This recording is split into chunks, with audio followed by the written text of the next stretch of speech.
aquí teniendo un problemita con mi celular. Yo les grabo desde mi celular, no tengo otra forma.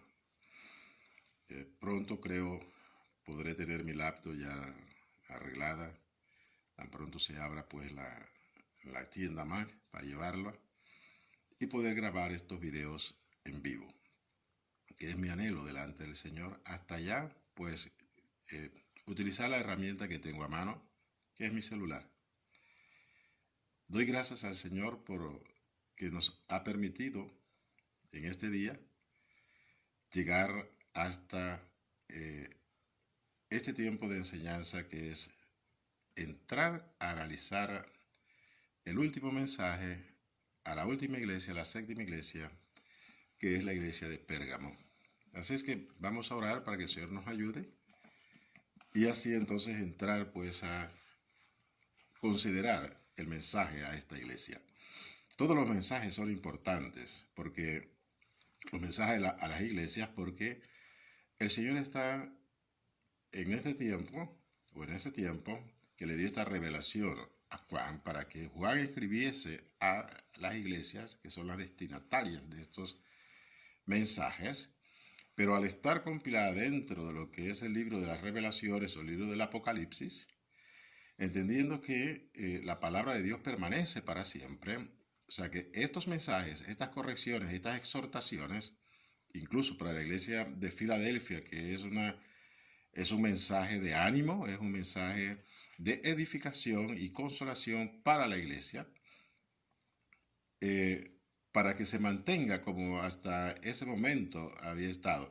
Incluso hemos estado manifestando de que los mensajes tienen actualidad hoy en día en las iglesias, porque cada una de estas iglesias tienen un significado para nuestro tiempo, que es que las condiciones espirituales de cada una de ellas se pueden ver reflejadas en la iglesia actual o en las iglesias actuales.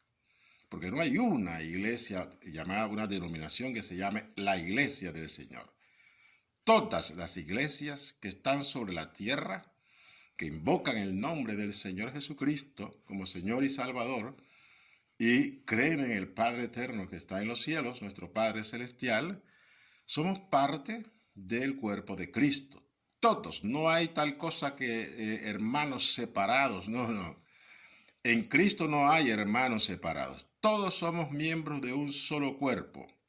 Damos gracias al Señor que en los últimos años, diríamos siglos, Él ha estado visitando a su pueblo y trayéndole cada vez más entendimiento acerca de su palabra. Por eso es que vemos que a partir del año 1492, cuando empieza la reforma, el movimiento de reforma, y se concreta en el año 1525, nos encontramos de que el Señor comenzó a sacar luz de las tinieblas en las cuales estaba la iglesia. Había así en ese tiempo una sola iglesia, que, bueno, no una sola iglesia, en el área occidental del Imperio Romano, porque en el área oriental existían las otras iglesias, como es el caso de la iglesia ortodoxa, la iglesia copta en Egipto, que en un tiempo estuvieron en comunión con la iglesia de Roma, pero en la medida en que la iglesia de Roma se fue apartando de la verdad y apartando de la palabra de Dios, apartando de la luz de Cristo, estas iglesias se fueron separando de ese camino que llevaba a la iglesia de Roma. Y ellos mantuvieron el propio camino suyo que tenían de acuerdo a la revelación que los apóstoles que fundaron estas iglesias establecieron. Y así han llegado hasta nuestros días. Pasados miles de años, existe la iglesia copta, en Egipto sobre todo, que nació del patriarcado de Alejandría, porque Alejandría pertenecía a Egipto. Asimismo, la iglesia ortodoxa, que ha tenido unas ramificaciones, grandes ramificaciones, pero manteniendo la unidad de doctrina de la iglesia ortodoxa, que sería la iglesia que estaba bajo el amparo del Patriarcado de Constantinopla. Ya la iglesia oriental, propiamente dicha, que surge del Patriarcado de Antioquía, esta iglesia es la que más golpeada ha estado en todos los tiempos. Incluso fue la iglesia que fue atrapada por el Islam y prácticamente hicieron desaparecer a la iglesia o a las iglesias procedentes del Patriarcado de Antioquía, Antioquía de Siria. De ahí, en todo lo que eran los países árabes, los países que después se convirtieron al Islam, el Islam es anticristo, esto hay que decirlo. Y ellos persiguieron a la iglesia de una manera terrible, casi la hicieron desaparecer al inicio y dejaron a algunas congregaciones que tenían que pagar un impuesto fuerte para que pudieran subsistir. Pero dentro de esas sociedades musulmanas, estas iglesias eran extremadamente pobres, porque vivieron y viven todavía como ciudadanos de tercera categoría. No pueden acceder a ninguno de los derechos que tienen como nacionales en esos países, porque estos países están gobernados por la Sharia, que es la ley islámica. Y ellos establecen que los cristianos no pueden y no tienen derecho a los beneficios de la nación musulmana. Por eso nuestros hermanos que están en estas naciones son muy pobres y son perseguidos constantemente, abusados de una manera increíble, porque así lo establece el Islam. Bueno, no vamos a hablar de ello, no sé por qué lo estoy diciendo, pero bueno, me ha venido al corazón y lo he manifestado, ¿no? El hecho después que la iglesia que a nosotros nos corresponde, porque vivimos bajo su paraguas desde un inicio, todas las naciones que surgieron del Imperio Romano, del área occidental, porque el Imperio Romano se dividió en dos partes, el Imperio Occidental y el Imperio Romano de Oriente, que su capital estaba en Constantinopla, y el de Occidente su capital estaba en Roma. Entonces, la iglesia del Patriarcado de Roma, que vivió bajo el poder y el dominio y la autoridad de los emperadores, se corrompió en gran manera. Y por eso apagaron el espíritu y solamente predominó en esta iglesia doctrinas de hombres, apartados totalmente de la verdad. De ahí surge lo que es la Reforma, y de la Reforma, a través de los años, el Señor fue dándole luz a estas iglesias que comenzaron a surgir de la separación de la iglesia de Roma. La iglesia de Roma siguió en su oscuridad espiritual, cada vez más apartada de la verdad, porque no se fundamentan y no se fundamentaban en la palabra de Dios y en la dirección del Espíritu Santo, sino en las enseñanzas de los hombres corruptos que estaban gobernando esa iglesia. Pues bien, dicho esto, debemos entender que la luz de la revelación de Dios se ha dado a través de los siglos, los últimos 5 siglos, de una manera paulativa. Poco a poco el Señor va dando mayor luz para las iglesias, para que entendamos la palabra del Señor, asimismo las profecías y asimismo lo que es la voluntad del Señor. Entonces hemos llegado a nuestra época en la cual las iglesias del Señor tienen mucha luz del Señor, pero aún falta más luz para entender sobre todo lo que es el cumplimiento profético que el Señor reveló a su pueblo a través de los profetas, a través de los apóstoles y el mismo Señor Jesucristo, que habló sobre los tiempos finales antes del arrebatamiento de la iglesia. Pues bien, en esta ocasión vamos a examinar el mensaje a la Odisea. Entonces, todos los mensajes tienen vigencia para todas las iglesias en cualquier lugar donde está, cada una de estas iglesias aporta una luz acerca de la condición espiritual en la cual nosotros estamos viviendo delante del Señor.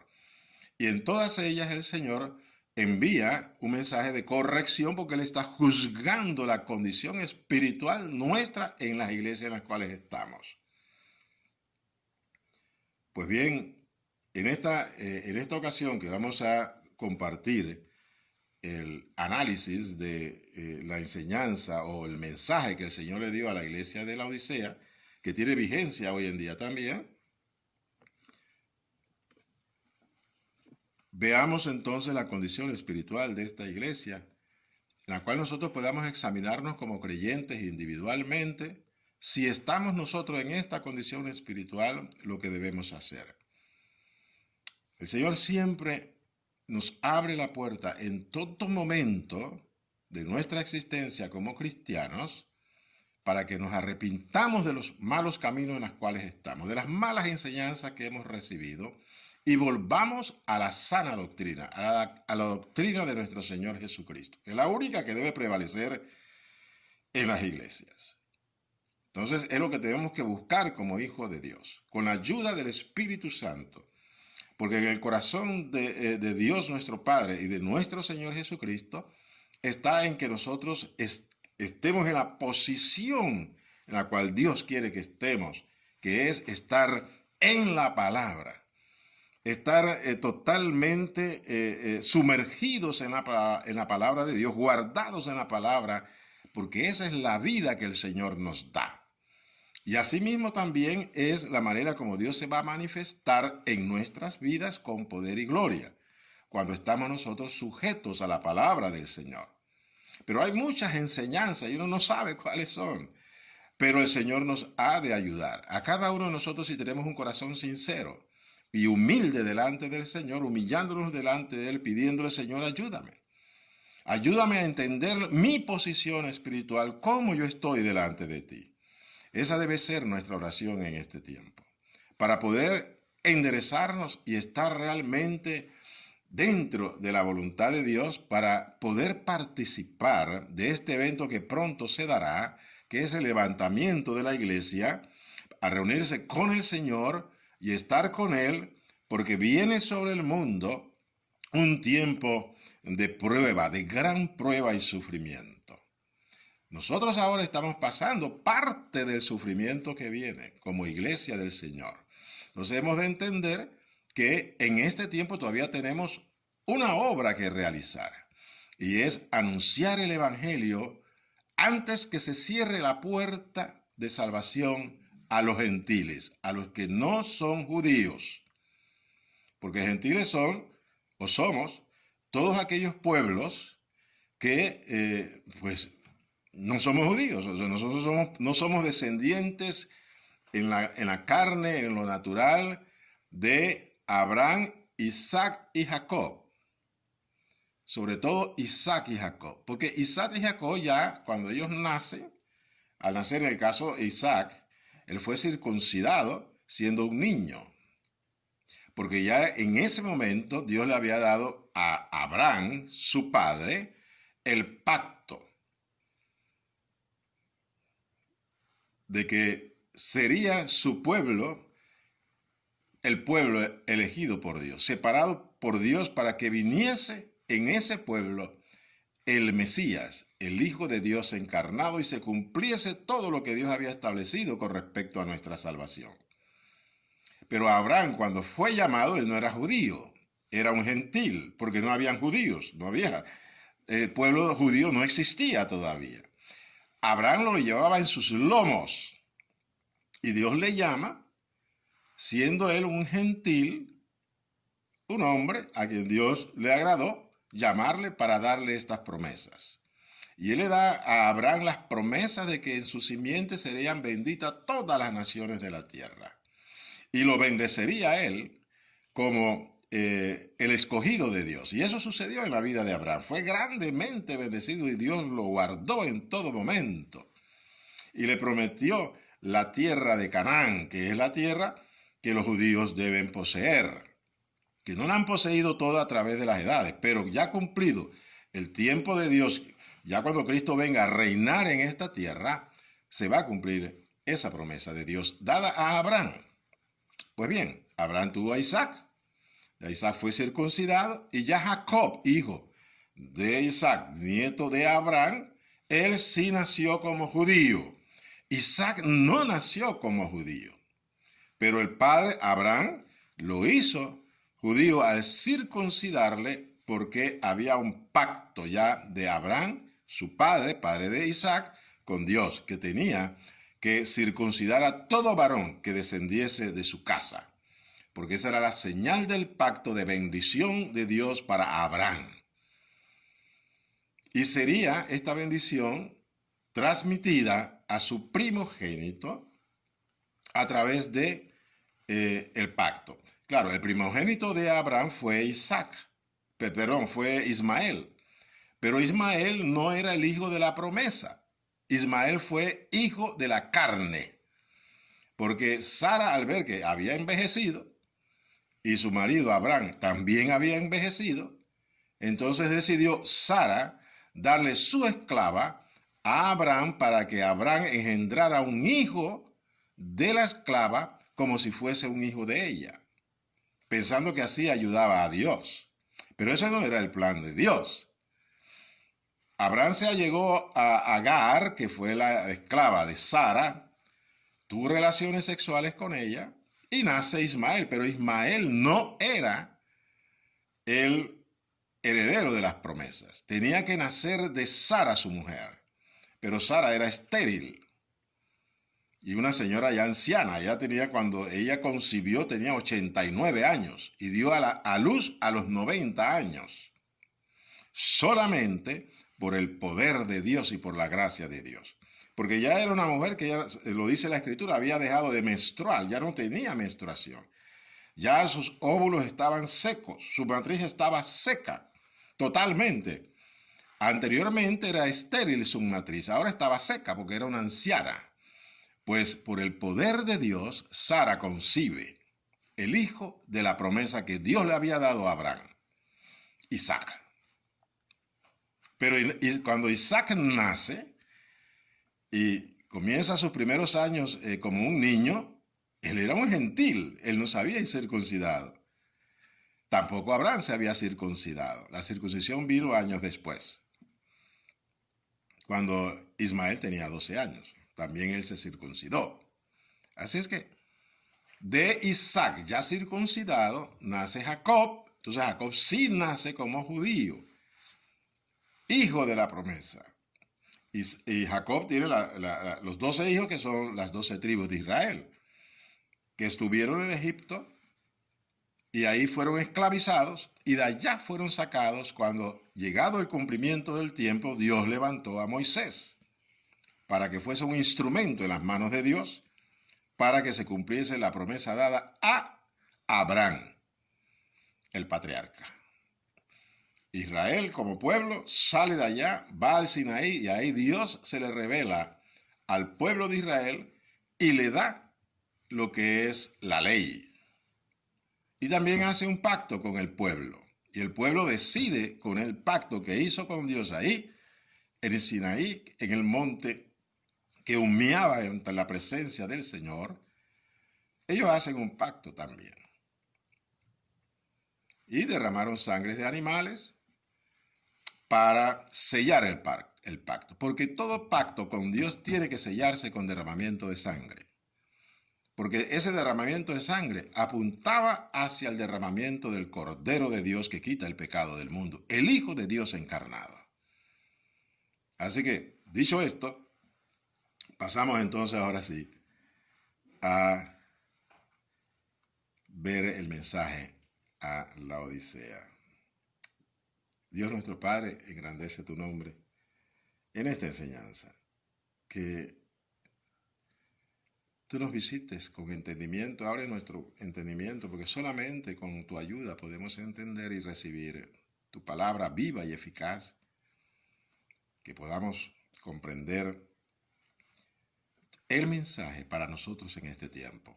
Y asimismo, obedecerlo, escuchando tu voz, separando aquellas cosas en nuestras vidas que impiden que tú mores en plenitud en nosotros por tu palabra. Ayúdanos a comprenderla, a recibirla y sobre todo a obedecerla, tu palabra y tu voz. Porque como tú lo has dicho, Señor, el que tiene oído, oiga lo que el Espíritu. Ayúdanos a oír al Espíritu en estas enseñanzas. En el nombre de Jesús sea tu nombre glorificado, Señor. Amén. Me dan un permisito que voy a prender el abanico porque hace mucho calor y me pone a sudar. Aquí, disculpen, se me había olvidado y ya comienzo a sudar. Aquí en el apartamento hace mucho calor. Y yo cierro las puertas porque es de noche, son las 11:15 de la noche. Así es que para no perturbar a los vecinos, cierro las puertas, entonces el calor pues es mayor, ¿no? Así que necesito el abanico para no sudar tanto. Pues bien, vamos a ver lo que es el mensaje a la Odisea, que es la séptima iglesia, y es el último mensaje a las iglesias. Dice así la palabra del Señor. Y escribe al ángel de la iglesia en la Odisea. He aquí el amén. Oh, gloria a Dios. El testigo fiel y verdadero, el principio de la creación de Dios, dice esto. Aquí inicialmente, voy a leerlo todo, pero inicialmente siempre acuérdense que el Señor se revela según la necesidad y la condición espiritual de las iglesias. Así es que Él sigue con el mensaje y dice, yo conozco tus obras, que ni eres frío ni caliente. Ojalá fueses frío o caliente. Pero por cuanto eres tibio y no frío ni caliente, te vomitaré de mi boca. Porque tú dices, yo soy rico y me he enriquecido y de ninguna cosa tengo necesidad. Y no sabes que tú eres un desventurado, miserable, pobre, ciego y desnudo.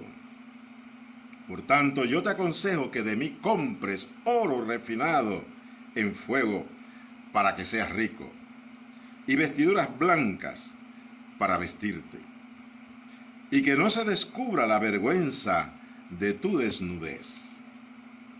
Y unge tus ojos con colirio para que veas. Yo reprendo y castigo a todos los que amo. Sé pues celoso y arrepiéntete. He aquí yo estoy a la puerta y llamo. Si alguno oye mi voz y abre la puerta, entraré a él y cenaré con él y él conmigo. Al que venciere, le daré que se siente conmigo en mi trono, así como yo he vencido y me he sentado con mi Padre en su trono. El que tiene oído, oiga lo que el Espíritu dice a las iglesias. Oh bendito Dios. Este mensaje es poderoso. Esta iglesia es una iglesia que, según lo dice aquí la Escritura, ya consideraba que no necesitaba ni siquiera a Dios, no necesitaba ni siquiera al Señor, porque ella era autosuficiente para hacer las cosas que tenía que hacer, las obras que tenía que hacer.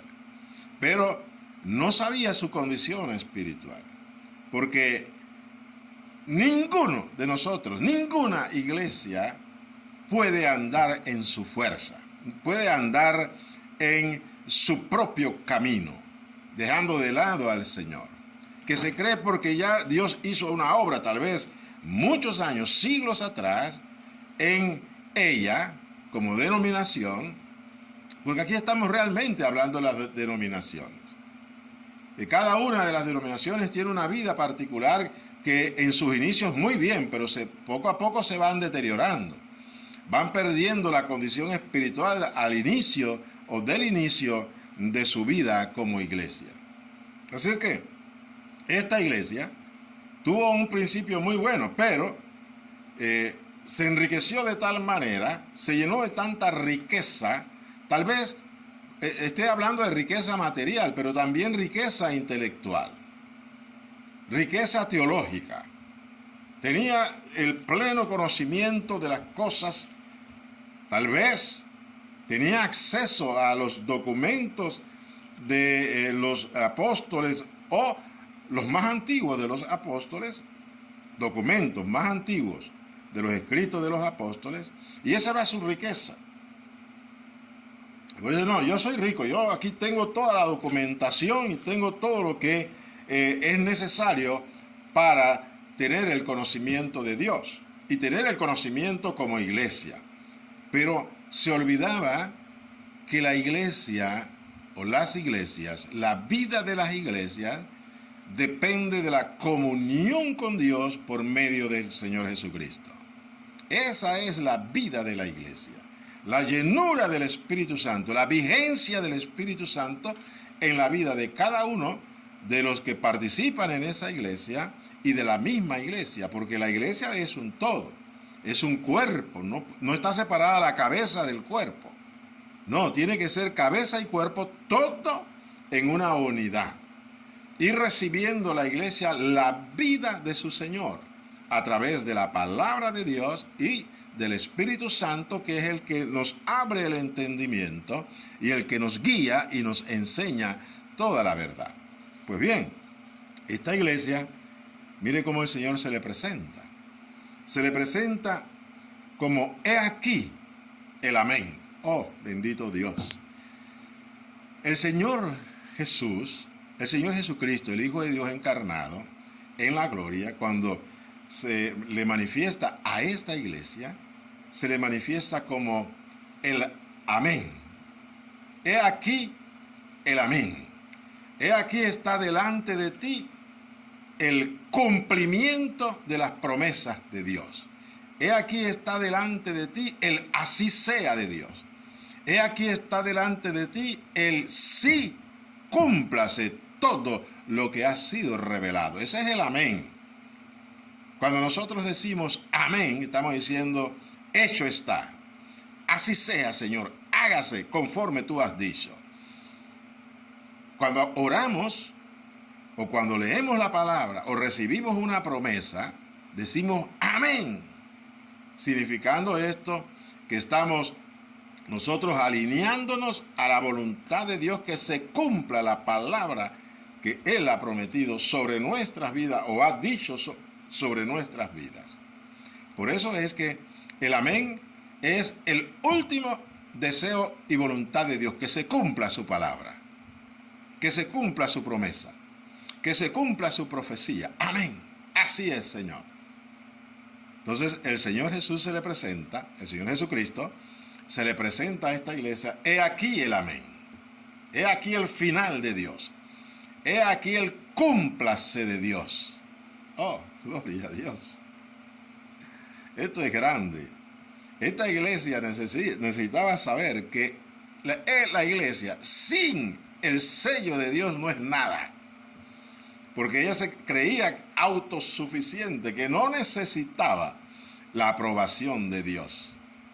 Que ella con lo que tenía se sentía suficientemente rica, autosuficiente, para poder hacer las obras que consideraba que tenía que hacer como iglesia.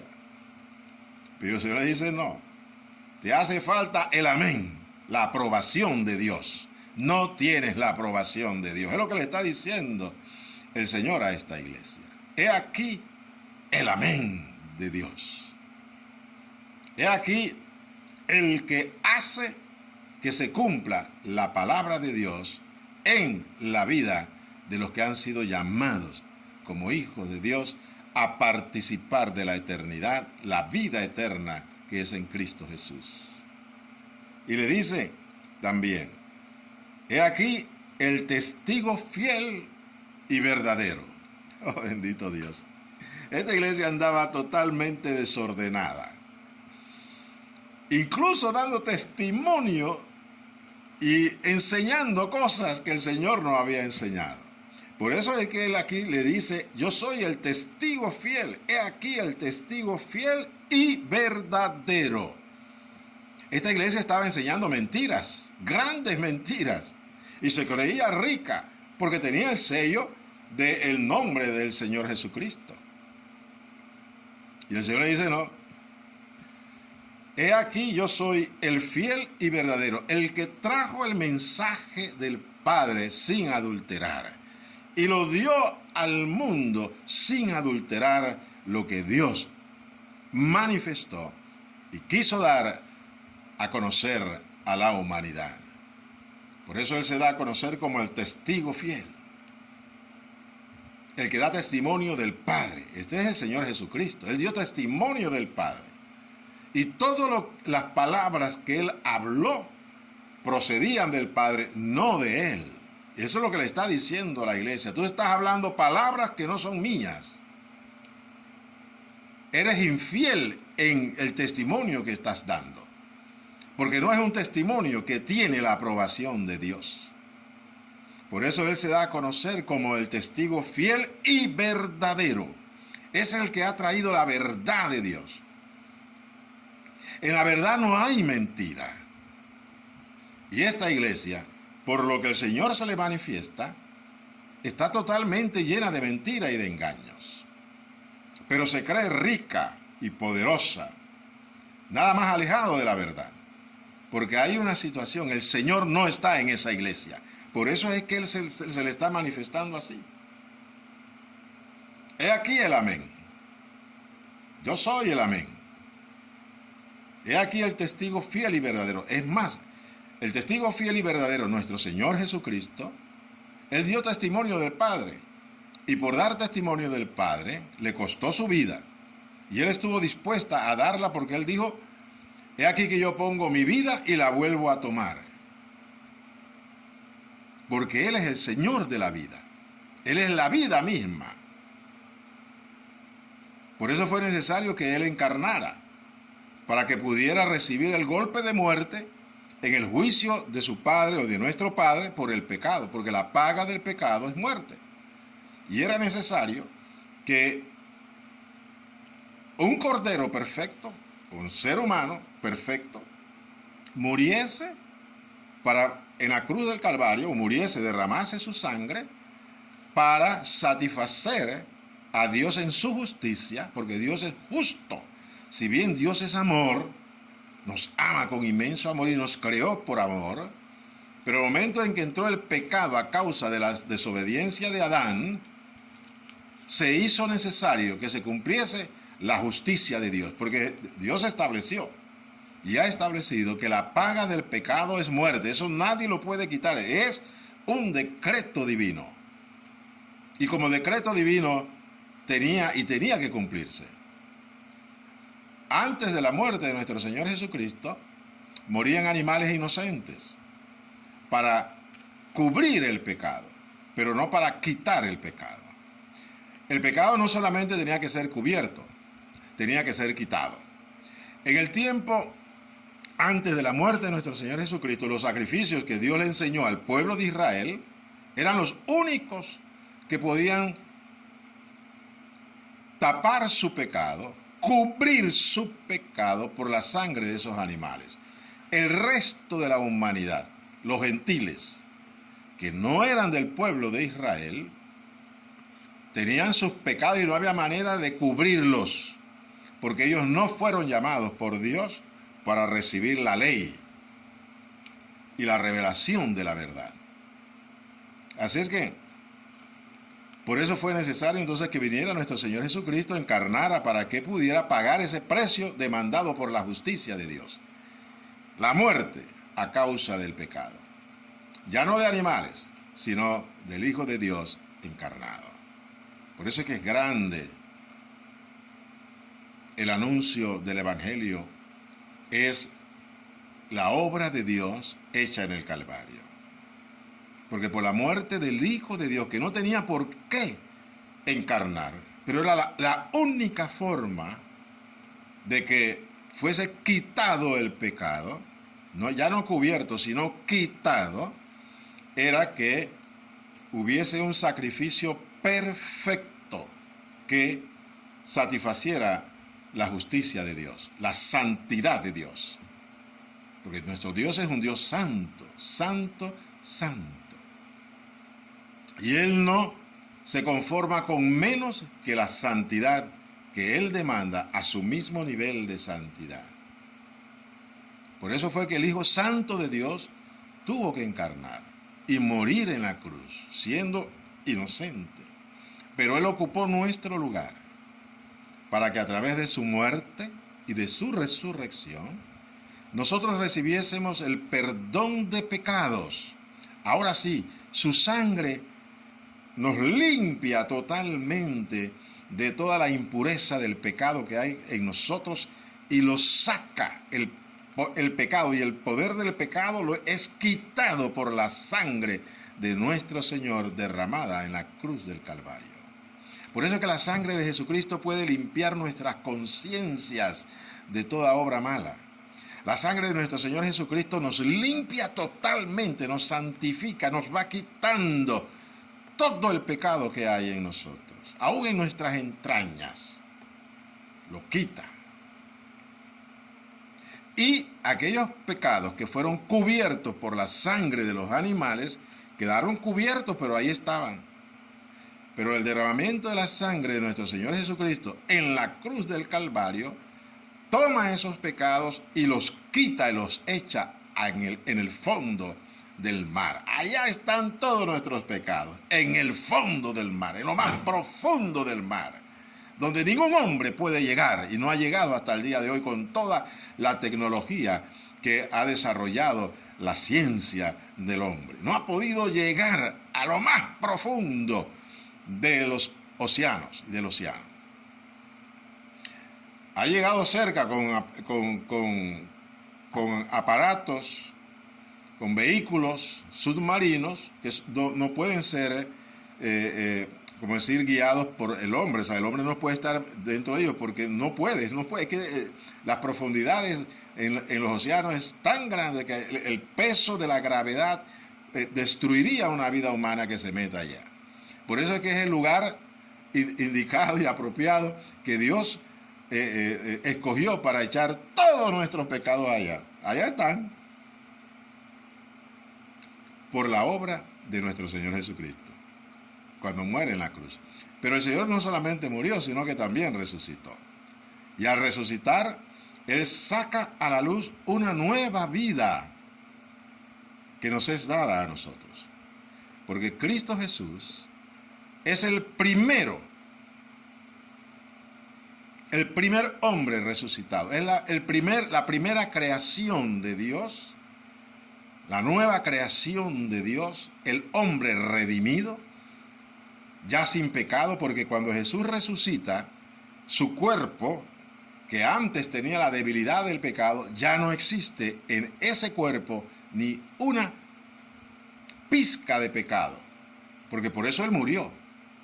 Ahora que resucita, su cuerpo participa de la inmortalidad y de la incorruptibilidad, porque ya el pecado no lo puede alcanzar a su cuerpo,